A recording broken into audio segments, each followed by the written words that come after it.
TV Rajasthan के प्रवासी कार्यक्रम में आप सभी का स्वागत है।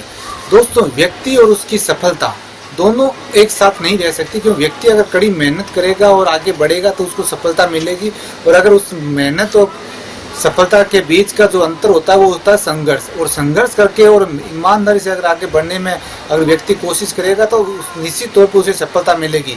आज हम आपको एक ऐसे व्यक्ति से मिलाते हैं जो अलग अलग सामाजिक संस्थाओं से सरोकार होते हुए अपने बिजनेस के अंदर आगे बढ़ रहे हैं और बहुत ही जाने माने सूरत के चेहरे हैं। नमस्कार पुरुषोत्तम जी, आपका टीवी राजस्थान में बहुत स्वागत है। सबसे पहले आप हमें ये बताइए कि आप राजस्थान में कहाँ के रहने वाले हो, आप सूरत कब आए? राजस्थान में मैं झुंझुनू डिस्ट्रिक्ट में गुड़ा गांव का रहने वाला हूं और मैं सूरत 1986 में आया। तो आप 1986 में सीधे सूरत आए, उससे पहले आपने कहीं और जाने का दौर किया था या बाद में सूरत आए थे? उससे पहले मैं एक बार 15 दिन के लिए बॉम्बे रहा था, फिर मेरे को वहाँ का एनवायरनमेंट सूट नहीं किया, उसके बाद मैं डायरेक्ट सूरत आया। तो आपकी एजुकेशन वगैरह कहाँ, राजस्थान के अंदर हुई या कहीं बाहर आपने प्राप्त की? एजुकेशन मेरा graduation SNKP government college Neemka थाना से हुआ और पोस्ट ग्रेजुएशन जयपुर से हुआ, राजस्थान यूनिवर्सिटी जयपुर से हुआ। तो आपने जब वैसे बताया 86 में आप सूरत आए और बॉम्बे का आपको एनवायरनमेंट अच्छा नहीं लगा और आप सूरत आ गए, तो सूरत आने के बाद में आपने अपने जीवन की शुरुआत कैसे की थी?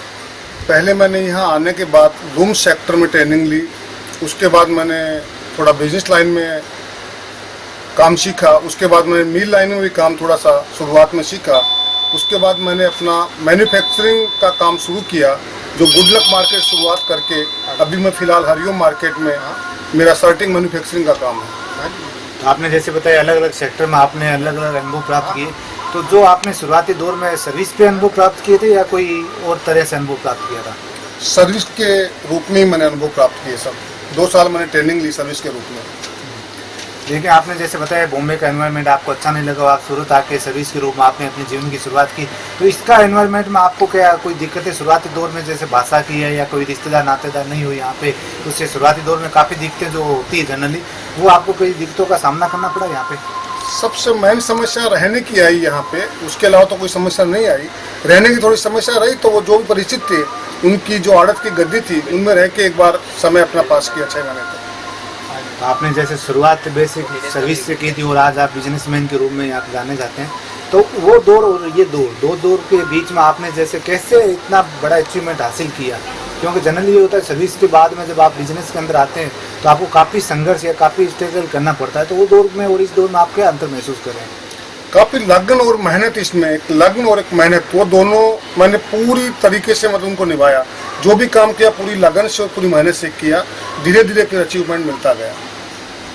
तो आपने जैसे बताया सर्विस बेस पे आपने यहाँ पे काफ़ी, तो उस टाइम में कहीं ऐसा लगा था आपको कि नहीं अभी बॉम्बे की तरह राजस्थान, ये सूरत भी हमें सेट नहीं हो रहा, राजस्थान चले जाए परिवार के साथ कहीं छोटा मोटा रोजगार करें? हाँ, एक बार लगा ऐसा जब यहाँ सर्विस की कि मैं एजुकेशन उसे फैक्टर से था और मैं कोई भी एडमिनिस्ट्रेशन सर्विस में जाना चाहता था, तो एक बार थोड़े दिन मेरे को बहुत महसूस हुआ कि मैं कहाँ आ गया। मेरे को बिजनेस में अच्छा नहीं लग रहा था, यहाँ का एनवायरनमेंट अच्छा नहीं लग रहा था। उसका धीरे धीरे सेटल होता गया और मन लगता गया इस काम में। तो यहाँ पे आप काफ़ी जाने माने चेहरे और काफ़ी सामाजिक और धार्मिक संस्थाओं से भी जुड़े हुए हैं, तो उन सबको जुड़ने का आपको प्रेरणा कहाँ से मिली? ये मेरे को शुरू से कॉलेज टाइम से मेरे को ये था कि थोड़ा बहुत आदमी को अपने घर से समय निकाल के सामाजिक संस्थाओं के साथ जुड़ना चाहिए और समाज सेवा में अपना योगदान देना चाहिए, वहीं से मेरे को प्रेरणा थी। आप यहाँ पे कौन कौन सी ऐसी सामाजिक धार्मिक या कोई और संस्थाएं हैं जिसमें आप जुड़े हुए हैं?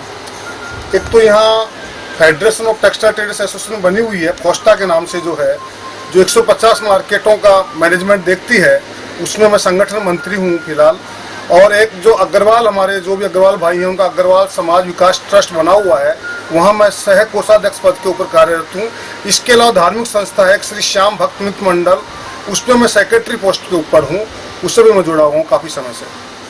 आप जैसे बता रहे अलग अलग संस्थाओं में आपकी भूमिका और अलग अलग संस्थाओं से आप जुड़े हुए हैं, तो इन संस्थाओं का मूल उद्देश्य क्या रहता है कि भाई हम जो संस्थाएं बनाते हैं, जो संस्थाओं का जो ऑर्गेनाइज रहते हैं, जैसे आपने फाउंडेशन का बताया, आपने श्याम बाबा का बताया, अग्रवाल विकास ट्रस्ट का बताया, इनका मूल उद्देश्य क्या होता है? फेडरेशन जो भी मार्केट में समस्याएं आती है, फोस्टा के अंतर्गत जो भी मार्केट में व्यापारियों की समस्याएं आती हैं उनको हम प्रशासन तक पहुंचाते हैं। इसके अलावा और भी कोई प्रॉब्लम होती है, व्यापार की समस्या होती है, उनके लिए हम फैसला में बैठते हैं। जो हमारा ऑफिस है 5046 JJ मार्केट, उनकी व्यापार जो भी समस्या मिल के सब सॉल्व करते हैं। जो ये अग्रवाल विकास ट्रस्ट एक काफ़ी अग्रवाल समाज जो एक ऐसा समाज है जिसमें काफ़ी बिजनेस से ताल्लुक़ रखने वाले हैं, और आपने बोला कि मेरे को एडमिनिस्ट्रेशन में जाने की इच्छा थी, तो कहीं आपके ऊपर दबाव था कि भाई आप सर्विस करके आप बिजनेस के अंदर शरीक होइए, या फिर आपके अंदर ये था नहीं हमको तो सर्विस में ही जाना है? नहीं, ऐसा कोई दबाव नहीं था, बस थोड़ा जिम्मेदारी थी कि अभी कुछ ना कुछ अपने को करना है, अचीव करना है। तो यहाँ आके एक बार 1.5 साल मैंने काम के लिए ट्रेनिंग ली, उसके बाद अपना बिजनेस शुरू किया और धीरे धीरे सेटल होता गया। अब हम राजस्थान की बात करें, राजस्थान का जो कल्चर है, राजस्थान की जो संस्कृति है, उसके अंतर्गत जो लोग वहाँ पे रहते हैं उनकी सोच के अंदर, जो राजस्थान से जो लोग बाहर चले गए उनकी सोच के अंदर कहीं आपको अंतर लगता है बिजनेस के तौर पर या सामाजिक तौर पर, कि वहाँ पे जो लोग रहते हैं उनकी सोच और यहाँ के लोगों की सोच में कहते हैं बहुत बड़ा अंतर है, तो उसमें क्या अंतर ऐसा आपको दिखाई देता है? मेरे को ऐसा कोई अंतर नहीं दिखाई देता कि कोई सोच में अंतर है।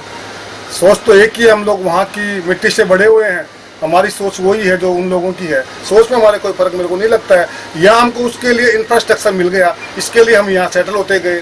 राजस्थान में भी इंफ्रास्ट्रक्चर नहीं मिला, इसके लिए हमको यहाँ आना पड़ा। लेकिन राजस्थान की जो सामाजिक जो सरोकार जो राजस्थान के अंदर रहने वालों का, वो एक दूसरे से इतने टच नहीं रह पाते हैं, क्योंकि वहाँ सामाजिक तौर पे इतनी एक्टिविटियाँ नहीं है, या बिजनेस के तौर पे उनके पास इतने फंड नहीं होते हैं कि वो कोई सामाजिक संस्थान के अंतर्गत आगे बढ़ सके। तो कहीं ऐसा लगता है कि उस कारण से उन लोगों का सीमित दायरा बन गया। फंड की कमी वहाँ एक हो सकती है कि यहाँ फंड थोड़ा इजी हमको मिल जाता है, बाकी तो ऐसी मेरे को वजह नहीं आती कि उनका सीमित दायरा होगा, ऐसी कोई वजह नजर नहीं आ रही है। राजस्थान का इंडस्ट्री विकास भी काफ़ी, जो राजस्थान के अंदर जो रहते हैं वो ज़्यादातर सर्विसमैन या छोटे मोटे बिजनेस के रूप में वो जाने जाते हैं, लेकिन राजस्थान से जो भी बाहर आए वो काफ़ी बड़े इंडस्ट्री लेवल पे भी उभर के आए हैं, काफ़ी बिजनेस के तौर पे वो काफ़ी भाईचारे और सामाजिक सरोकार से लिप्त हुए हैं। तो कहीं ऐसा लगता है कि राजस्थान का विकास कहीं इंडस्ट्री विकास के काम से रुका हुआ है? हाँ, विकास तो इंडस्ट्री की वजह से रुका हुआ है कि राजस्थान में ऐसा कोई उद्योग डेवलप नहीं है। जैसे यहाँ सूरत में डायमंड और इसका टेक्सटाइल का जो उद्योग है काफ़ी डेवलप है, ऑल इंडिया यहाँ से सप्लाई है। वैसा कोई उद्योग राजस्थान में इस टाइप का कोई उद्योग डेवलप अभी नहीं है। तो उसके लिए मूलभूत अपने को क्या दिक्कतें सामने आती है राजस्थान के लिए? एक तो मार्केट नहीं है वहाँ, इसके अलावा पावर की भी प्रॉब्लम थी जब मैं यहाँ आया उस वक्त, और एक मार्केट यहाँ जो है, सेलिंग भी यहाँ है, मैन्युफैक्चरिंग भी यहाँ है, उसके लिए गवर्नमेंट की जो सुविधाएं थी वो भी यहाँ बहुत थी। उस सब चीज़ों को वहाँ डेवलप करना होगा अपने को। तो राजस्थान में भी ऐसी कोई वजह नहीं है कि राजस्थान डेवलप नहीं कर सके। अगर भविष्य में कभी ये सब सुविधाओं से अगर निपुण होने के बाद राजस्थान से बुला हुआ राजस्थान के अंदर इंडस्ट्री या बिजनेस में आप शरीक हो, तो आपकी इच्छा शक्ति रहेगी वहाँ जाने की? बिल्कुल रहेगी हमारी इच्छा शक्ति वहाँ जाने की, वहाँ काम करने की। राजस्थान में काम यदि कोई सेटल होता है तो हम जरूर वहाँ काम करेंगे। लेकिन आपने जैसे झुंझुनू का जिक्र किया, झुंझुनू एक सेना का प्रमुख अड्डा समझिए। सेना के अंदर नौजवानों की ज़्यादातर संख्या वहाँ से होती है और शहीदों की संख्या भी वहाँ से गिनी जाती है। तो कहीं ऐसा कभी मन में आया आपके भी, नहीं हम भी कहीं सेना के अंदर जाएं और देश का लिए कुछ करें? वो मेरे कभी सेना में जाने कभी मैंने नहीं सोची। देखिए, आप अपने आप को गौरवान्वित तो महसूस करते हैं कि आप झुंझुनू से, जहाँ हमारी सेना का नेतृत्व वहाँ से होता है? हाँ, वो बहुत अच्छा लगता है। एक बार हम कश्मीर गए थे, वहाँ मैं कुछ सेना के भाइयों से मैंने ऐसे ही पूछा, भाई कहाँ से रहने वाले हो? तो उन्होंने झुंझुनू से बताया, तो एक भाईचारा जैसा लगता है, बहुत अच्छा लगता है। वो भी हमारे पास आए, हमारे से बातें की, उन्होंने हमारे साथ में बैठ के ब्रेकफास्ट किया। तो बहुत अच्छा लगता है कि झुंझुनू के लोग देश की सेवा में तत्पर हैं, बहुत ज़्यादा वो इस मामले में आगे हैं और बहुत एकदम ईमानदारी से और बहुत बहादुरी से अपने कर्तव्य निभा रहे हैं। आपने राजस्थान में एजुकेशन प्राप्त हुई, तो कोई ऐसा कोई तीज त्यौहार या ऐसा कोई मौका आपके जीवन में याद है आपको, जिसमें आप चाहें कि यहाँ पे रहते हुए भी आप चाहें कि वो पल मैं राजस्थान के अंदर बिताऊँ? यहाँ एक मिनी राजस्थान जैसा है। यहाँ भी राजस्थान की जो भी संस्कृति है, सब त्यौहार हम लोग मिलजुल के उसी रूप में मनाते हैं। तो ऐसी कोई यहाँ कमी कोई महसूस नहीं होती है। राजस्थान के जैसे राजस्थान के रहने वाले बहुत लोग हैं और एक हम एक लिमिटेड दायरे में बहुत लोग राजस्थान वाले रहते हैं। तो हम होली, तीज, त्यौहार सब यहाँ बहुत हर्ष उल्लास से यहाँ भी मनाते हैं। तो अब जैसे हम युवाओं की बात करते हैं, युवाओं के अंदर जो राजस्थान की संस्कृति है, जो राजस्थान का जो नज़ारा है, हम जो यहाँ पे रिप्रेजेंट आप लोग राजस्थान को करते हो, तो उसमें कुछ कमी महसूस होती है? भाई उन लोगों का माहौल जो एजुकेशन सब गुजरात के अंदर या सूरत के अंदर हुई है, वो यहीं पले बड़े हैं, तो उनमें जो राजस्थान की संस्कृति, भाषा जो है, वो उनका जो कमी आ रही है, उसको हम कैसे दूर कर सकते हैं? भाषा हमारे परिवारों में सब राजस्थानी या मारवाड़ी ही बोली जाती है। हम लोग उसी संस्कृति से जुड़े हुए हैं। ऐसा कोई नहीं, हमने गुजराती भाषा हम समझते हैं, लेकिन बोलचाल में अभी आज भी राजस्थान की जो भाषा है मारवाड़ी भाषा हमारे घरों में सब वही यूज होती है। हम उस मिट्टी से पूरे जुड़े हुए हैं और राजस्थान में साल में हमारे को 1 या 2 बार 3 बार जाने का मौका जरूर मिलता है। तो वहाँ की पूरी चीज़ों से हम जुड़े हुए हैं, परिवार वाले और हम सब।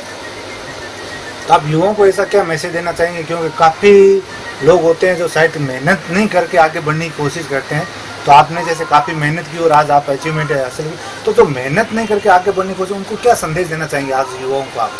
युवाओं को आजकल सबसे मैं कोई भी चीज का जल्दी से जल्दी रिजल्ट चाहिए, बिना मेहनत का रिजल्ट चाहिए। लेकिन मेरा ये कहना है कि आप लोगों को कोई भी काम संयम से और मेहनत से करना होगा, तभी आपको सफलता मिलेगी।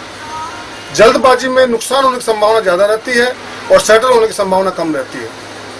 जी हाँ, अगर आप संयम और विनम्रता से आगे बढ़ेंगे और मेहनत और ईमानदारी का अपना साधन बनाएंगे तो आप निश्चित तौर पर सफल व्यक्ति की श्रेणी में आएंगे। बहुत बहुत धन्यवाद पुरुषोत्तम जी, आपने अपना कीमती समय दिया, इसके लिए बहुत बहुत धन्यवाद। धन्यवाद साहब, आपका बहुत बहुत धन्यवाद।